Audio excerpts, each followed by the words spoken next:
When you send your kids to public school, the math is taught out of context, the science is fake, the history is political, and the students can't even read. And that's partly because in 1980, public schools cut out phonics. Schools frame history through critical race theory or the oppressed versus oppressor framing. The science is authoritative, just look how the schools handled COVID, and the math is completely abstract. So because of that, students will literally crumple up their assignments and throw them in the garbage. They have no meaning.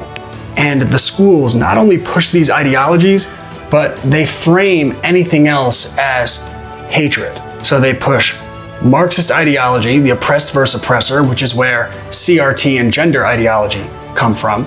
They push the climate agenda, the feminist agenda, the collectivist agenda, the globalist agenda, the atheist agenda, and the entire thing serves as one big indoctrination camp.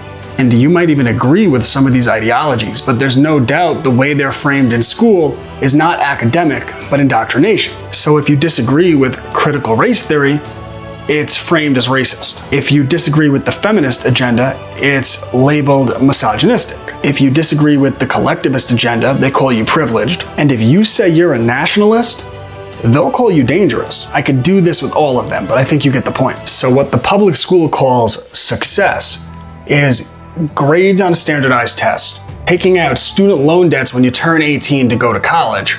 And in the end, all you have to show for it is you've been indoctrinated, you're in debt, you lack the ability to think critically, you don't have any skills, and you have no real-world experience. And this is why record numbers of people are homeschooling, because they want their kids to be taught logic, to get back to primary documents and think for themselves, and to practice discernment, to be critical thinkers. They want them doing real science, exploring and discovering the world for themselves, not being told this is what the world is, learning real history that's not political, and learning the skills that will help them in life. And the public school system doesn't do any of that. Check out my private homeschool community. And Cubs to Bears, books. ClassicalLearner.com.